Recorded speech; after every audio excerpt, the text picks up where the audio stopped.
सुप्रिया जी वही हैं जिनके अकाउंट से गलती से ट्वीट हो जाता है कंगना रनावत के बारे में, जो मंडी से हमारी उम्मीदवार है, एक सेल्फ मेड महिला है, उनके बारे में गलती से ट्वीट हो जाता है, अकाउंट हैक हो जाता है, जिनकी मानसिकता हैक हो रखी है। अंजना जी, उनके विषय में हम क्या बोले? दलित समाज से आने वाली कांग्रेस पार्टी की एमएलए इमरती देवी के बारे में क्या बोला था आपके वरिष्ठ नेता ने? आइटम गर्ल बोला था, पंचमाल बोला। ट्विटर अकाउंट से कुछ भी ट्वीट नहीं हुआ था। आप अभी माफी मांगिए, नहीं तो आपके ऊपर मैं फेक न्यूज फैलाने का केस करूंगी। मेरे इंस्टाग्राम से जरूर हुआ था, मैंने उसका क्लैरिफिकेशन दिया, पुलिस को बताया, पुलिस ने केस आगे नहीं बढ़ाया। यह असलियत है। आपने किस हैसियत से और किस हिम्मत से झूठ बोला मेरे ट्विटर अकाउंट के बारे में, जिसका एक्सेस सिर्फ और सिर्फ मेरे पास है? आपने फेक न्यूज फैलाई। असलियत यह है कि इस देश का प्रधानमंत्री पिछले 12-15 दिन से लगातार फेक न्यूज फैला रही है। अब सुनिए शांति से, आप कह रही थी तो आप लगातार बोल रही थी, आपने आपकी पार्टी ने नेहरू जी वो 1961 में चिट्ठी लिखते मुख्यमंत्रियों को कि आरक्षण से सेकंड रेट सिटीजन आ रहे हैं। क्या आपके लिए दलित, ओबीसी और आदिवासी सेकंड रेट सिटीजन है? क्या हम लोग आपके लिए सेकंड रेट सिटीजन? नमस्कार दोस्तों, एक वापस से नए डिबेट वीडियो में आप सभी का स्वागत करता हूं। मेरा नाम है गौरव और आप देख रहे हो गोलू रिएक्शन टीवी। दोस्तों, एक बार फिर से एक धमाकेदार डिबेट वीडियो लेके आ चुका हूं। आज की डिबेट में सुप्रिया शिने, जो कि गाली वाली प्रवक्ता के नाम से जानी जाती हैं, उनकी जो है गर्मा गर्म बहस हो जाती है बीजेपी के प्रवक्ता गुरु प्रकाश जी से। दोस्तों, जैसा कि आपको पता है कि अमित शाह जी का जो है एक फेक वीडियो वायरल किया जा रहा है, जिसमें ये बोला जा रहा है कि भारतीय जनता पार्टी आती है तो आरक्षण को ख़त्म कर देगी। इस पर जो है काफ़ी विवाद चल रहा है और फेक वीडियो जो जारी किए हैं उनके खिलाफ एफआईआर हो चुकी है और उनको गिरफ्तार भी किया जा रहा है।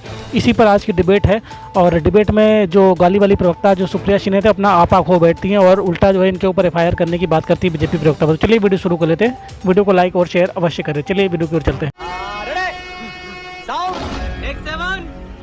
अब देखिए, अमेठी पर आते हैं। संजय गांधी से लेकर यहाँ का एक पूरा इतिहास रहा। सुप्रिया जी, इंदिरा जी के बेटे संजय गांधी, उसके बाद से राजीव गांधी का लड़ना, सोनिया जी का लड़ना, राहुल का लड़ना, और राहुल गांधी तो 2004 में 2 दिन पहले उन्होंने पर्चा भरा था।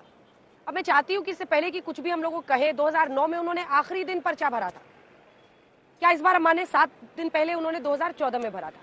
क्या हम माने कि इस बार भी ऐसा कोई सरप्राइज हो सकता है? राहुल गांधी के अंदर ये दमखम है कि वो विंध्याचल के ऊपर भी 3 बार 4 बार सांसद बन सकते हैं और विंध्याचल के नीचे भी जाकर इलेक्ट होकर आ सकते हैं। मैं दावे के साथ और सीना ठोक के पूछती हूं, नरेंद्र मोदी जी के अंदर ये संशय क्यों है? क्या कर्नाटका, केरल, तमिलनाडु, तेलंगाना, आंध्र प्रदेश, उड़ीसा की एक भी सीट से, महाराष्ट्र से मोदी जी चुनाव लड़ सकते हैं? क्या इतनी हिम्मत है मोदी जी की? एक ये सवाल मैं पूछना चाहती हूं। और सवाल एक जरूर पूछना चाहती हूं, इधर उधर रट कर आ जाने से ना अमेठी के विकास की पिक्चर बदल जाएगी, ना स्मृति ईरानी का ट्रैक रिकॉर्ड बदल जाएगा। कल इन्हीं के सांसद, दलित सांसद जो अमेठी से विधायक हैं, उन्होंने कहा हिस्ट्री शीटर्स के साथ अंदर गई हैं, हमें अंदर नहीं ले गई। ये बात इन्हीं के विधायक कह रहे हैं, ये हमारे मुंह से तो आई नहीं है। छोड़िए इन बातों को। आपकी जानकारी के लिए मैं बिल्कुल बता दूं, आपके यहां से लिखित आया था कि अमित शाह के फेक न्यूज वाले बयान पर शो है। मैंने कर्नाटका में इसीलिए स्वीकृति दी शो करने की, क्योंकि कुछ बखिया उधेड़ दी बीजेपी की जरूरी है। मैं एक चीज आज जरूर डिस्कस करना चाहती हूं और हम इस पर बिल्कुल शो करेंगे। आप इस पर कर रही है, मैं इस पर बिल्कुल शो करने को तैयार हूं।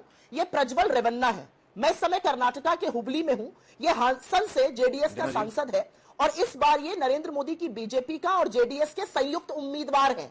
14 अप्रैल की यह तस्वीर है जहां पर प्रधानमंत्री मोदी इसका प्रचार प्रसार कर रहे हैं, इसकी स्पीड थपथपा रहे हैं, इसके नाम पर वोट मांग रहे हैं। उस समय उनको पता था कि इसके हजारों 2998 वीडियो हैं जहां पर इसने औरतों का शोषण किया है, उनके साथ बलात्कार किया है, उनके साथ जोर जबरदस्ती की है। उनको पता था, अमित शाह को पता था, नड्डा जी को पता था। उसके बाद भी इस व्यक्ति को उम्मीदवार बनाया गया। और अंतिम बात कहकर अपनी बात जरूर खत्म करती हूं। यह व्यक्ति देश छोड़कर भाग जाता है जब एसआईटी का गठन होता है।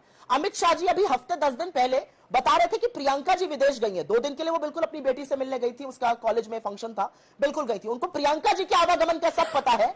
ये राक्षस और दरिंदा देश छोड़कर चला जाता है, प्रधानमंत्री सब जानते पूछते हुए इसको अपना साझा उम्मीदवार बनाते हैं और अमित शाह चुप रहते हैं। यह है असलियत भारतीय जनता पार्टी की। यह असलियत है। इस पर अगर हिम्मत है तो भारतीय जनता पार्टी 2 वचन शब्द बोलकर दिखाए। अंजना जी, मैं विषयांतर नहीं होना चाहता था, लेकिन अब चूंकि विषय आ गया है तो बोलना मेरी मजबूरी है। अंजना जी, ये लाल सिंह जी हैं। ये वही व्यक्ति हैं जो 8 साल की बच्ची के साथ दुष्कर्म होता है उस व्यक्ति के साथ खड़े थे। प्रियंका गांधी जी इनके साथ खड़ी हैं, कांग्रेस पार्टी के उम्मीदवार हैं। मेवाराम जी कांग्रेस पार्टी के मंत्री, उनका वीडियो आया था। शांतिलाल धारीवाल कांग्रेस पार्टी के वरिष्ठ मंत्री। राजस्थान मर्दों का प्रदेश है। अंजना जी, मैं पुनः बोलना चाहता हूं, हमारी माताओं और बहनों की अस्मिता और उनकी इज्जत ये वॉट अबाउटरी का विषय नहीं हो सकता है। रेवन्ना के विषय में मैं कह सकता हूं कि वो जहां कहीं भी हो उसके ऊपर कड़ी से कड़ी कार्रवाई होनी चाहिए, लेकिन मैं सुप्रिया जी को चुनौती देता हूं कि क्या कांग्रेस पार्टी की आधिकारिक प्रवक्ता होने के नाते वो कहेंगी कि लाल सिंह जी जो उम्मीदवार है उन पर कार्रवाई होनी चाहिए? क्या वो कहेंगी? नहीं कहेंगी, क्योंकि सुप्रिया जी वही हैं जिनके अकाउंट से गलती से ट्वीट हो जाता है कंगना रनावत के बारे में, जो मंडी से हमारी उम्मीदवार है, एक सेल्फ मेड महिला है, उनके बारे में गलती से ट्वीट हो जाता है, अकाउंट हैक हो जाता है, जिनकी मानसिकता हैक हो रखी है अंजना जी, उनके विषय में हम क्या बोले? दलित समाज से आने वाली कांग्रेस पार्टी की एमएलए इमरती देवी के बारे में क्या बोला था आपके वरिष्ठ नेता ने? आइटम गर्ल बोला था, टेंचमाल बोला था। अंजना जी, हम पुनः बोलना चाहते हैं, आप इस वक्त बिहार में हैं, आप माता जानकी की भूमि में हैं, और माता जानकी की भूमि में माता बहनों की अस्मिता को वोट अबाउटरी का विषय बनाना बंद करिए। हम चाहें तो आपको राजस्थान के ऐसे अनोखे उदाहरण दे सकते हैं, लेकिन इस प्रकार से पॉलिटिक्स का विषय नहीं है। हर एक माता, हर एक बहन का इज्जत और अस्मिता होता है, और आपके प्रकार से राहुल गांधी जी हाथरस जरूर जाते हैं, लेकिन पश्चिम बंगाल के संदेश खाली नहीं जाएंगे। संदेश खाली में जहां पे दलित आदिवासी महिलाओं का संस्थागत रेप हो रहा है, टॉर्चर हो रहा है, उस पर आप कुछ नहीं बोलिएगा। वोट अबाउटरी का विषय नहीं है। संदेश खाली पे वो आपसे पूछ रहे हैं सुप्रिया जी कि यहाँ पर तो बोल रहे हैं, वहां पर संदेश खाली पर क्यों चुप रह गए? तब ऐसी फोटो निकालकर सुप्रिया जी ने क्यों नहीं दिखाई? मैं उस पर जरूर बोलूंगी, और मैं सारे मूर्धन पत्रकारों से भी पूछूंगी। 48 घंटे हो गए इस पर प्रेस कॉन्फ्रेंस करते हुए, इस पर शो नहीं हुआ, इस पर बहस नहीं हुई। इस दरिंदे, इस राक्षस को संरक्षण देने पे, उम्मीदवार बनाने पे, मंच साझा करने पर, प्रोत्साहन देने पे कोई ट्वीट, कोई बहस नहीं आई। लेकिन यहां पर एक बात कही गई, बीच में मत बोलिए, नहीं तो मैं आपको अगली बार बोलने नहीं दूंगी। आपने अपने टर्न में बोला, अब मुझे बोलने दीजिए। शांत रहिए, बात सुनिए, बात सुननी भी जरूरी है, थोड़ा सुनना सीखिए इस देश में। मैं यहां पर एक बात बोलना चाहती हूं। आज अमित शाह ने अपनी एक प्रेस कॉन्फ्रेंस में कहा कि उनका फेक वीडियो चल रहा है। अमित शाह की बात अगर सही है तो बिल्कुल कार्रवाई होनी चाहिए, लेकिन मैं पूछना चाहती हूं, इस व्यक्ति ने जो अभी अभी फेक न्यूज फैलाई, उसका क्या होगा? मैं आपके खिलाफ एफआईआर करूं? मेरे किसी ट्विटर अकाउंट से कुछ भी ट्वीट नहीं हुआ था, आपने भ्रमित करने वाली बात बोली। मेरे ट्विटर अकाउंट से कुछ भी ट्वीट नहीं हुआ था, आप अभी माफी मांगिए, नहीं तो आपके ऊपर मैं फेक न्यूज फैलाने का केस करूंगी। मेरे इंस्टाग्राम से जरूर हुआ था, मैंने उसका क्लैरिफिकेशन दिया, पुलिस को बताया, पुलिस ने केस आगे नहीं बढ़ाया। यह असलियत है। आपने किस हैसियत से और किस हिम्मत से झूठ बोला मेरे ट्विटर अकाउंट के बारे में, जिसका एक्सेस सिर्फ और सिर्फ मेरे पास है? आपने फेक न्यूज फैलाई। असलियत यह है कि इस देश का प्रधानमंत्री पिछले 12-15 दिन से लगातार फेक न्यूज फैला रहे हैं। वो हमारे मैनिफेस्टो के बारे में फेक न्यूज फैला रहे हैं, वो औरतों के बारे में फेक न्यूज फैला रहे हैं, वो हमारी सारी नीतियों के बारे में फेक न्यूज फैला रहे हैं। अमित शाह तो कहते थे उनका ऐसा नेटवर्क है कि 1 घंटे में न्यूज फैला देते हैं। अमित शाह की पार्टी के जो आईटी सेल के अध्यक्ष है, जो एक्चुअली सबसे बड़ी दुनिया का प्रोपेगेंडा और फेक न्यूज फैक्ट्री चलाते हैं, उनको ट्विटर ने, उनको फेसबुक ने तमामों बार मैनिपुलेटेड मीडिया चलाने के लिए पकड़ा है। इंडिया में जब मैनिपुलेटेड मीडिया आया, पहला उन्होंने चलाया। असलियत यह है कि आपका आर्म है लल्लन टॉप, और लल्लन टॉप ने प्रधानमंत्री के गलत बयान का फैक्ट चेक किया कि मनमोहन सिंह जी ने कभी नहीं कहा था कि माइनॉरिटीज का हक है। असलियत यह है कि हफ्ते भर पहले सारे भाजपा के नेताओं ने राहुल गांधी जी का कटा छटा बयान चलाया, जिसमें वो दलित, आदिवासी, ओबीसी और ईडब्ल्यूएस की बात करते हैं, उसको उड़ा दिया गया। असलियत यह है कि आपकी फेक न्यूज फैक्ट्री और प्रोपेगेंडा सेल ने लाखों करोड़ों रुपए खर्चा किए उनकी रेपुटेशन को खत्म करने के लिए, लेकिन अब जवाब इसका दे दीजिए। गुरु प्रकाश जी, एक छोटा सा जवाब दीजिए। मंत्री, आपके सांसद झूठ बोलते हुए पाए जाते हैं।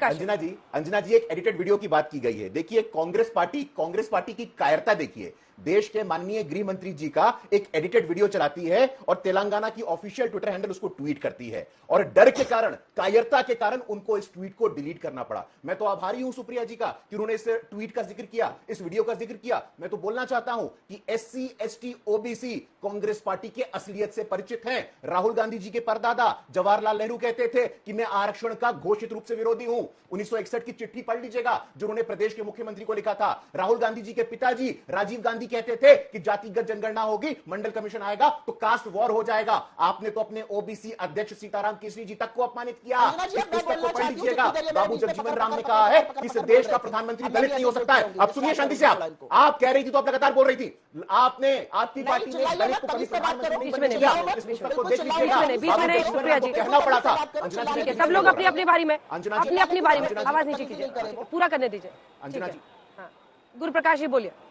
ठीक है, गुरु प्रकाश, देखिए अंजना जी, बीच में ना बोले कोई किसी के। गुरु प्रकाश, अंजना जी, व्याकुलता समझ में आती है जब सच सामने रखते हैं ना, जब सच बोलते हैं तो इनको डर लगता है, इनको घबराहट होती है। मैं तो बस इतिहास गिना रहा हूं उनको। 1961 में कांग्रेस पार्टी जिनकी विचारधारा से प्रभावित होती है, जवाहरलाल नेहरू जी, वो 1961 में चिट्ठी लिखते हैं मुख्यमंत्रियों को कि आरक्षण से सेकेंड रेट सिटीजन आ रहे हैं। क्या आपके लिए दलित, OBC और आदिवासी सेकेंड रेट सिटीजन है? क्या हम लोग आपके लिए सेकेंड रेट सिटीजन है? आपके पिताजी राजीव गांधी जी ने जातिगत आधार पर मिलने वाले आरक्षण का विरोध किया था। आपने सीताराम केसरी जी को अपमानित किया था। आपने बाबा साहब अम्बेडकर को अपमानित किया था। बाबू जगजीवन राम देश में प्रधानमंत्री नहीं बने, आपने यह सुनिश्चित किया था। इसीलिए मुझे लगता है कि लगातार कांग्रेस पार्टी की घोर सामंतवादी मानसिकता घोर सामंतवादी मानसिकता जो कांग्रेस पार्टी की है, दलित विरोधी मानसिकता। मैं चुनौती देता हूं सुप्रिया जी आपको, कांग्रेस पार्टी का कोई भी नेता आए और एससी एसटी ओबीसी के विषय पे बहस करे, और आप मुझे बताइए कि हमारे बीजेपी या आरएसके से किसी ऐसे नेता ने कहा हो कि आरक्षण समाप्त होना। सुप्रिया जी, तेलंगाना कांग्रेस के हैंडल से फर्जी फेक वीडियो ट्वीट होने का आरोप लगा रहे हैं और फिर बाद में उसे डिलीट किया गया है। सुप्रिया जी, क्या वाकई फेक वीडियोस पर उनको प्रमोट कर रही है कांग्रेस पार्टी? गंभीर आरोप।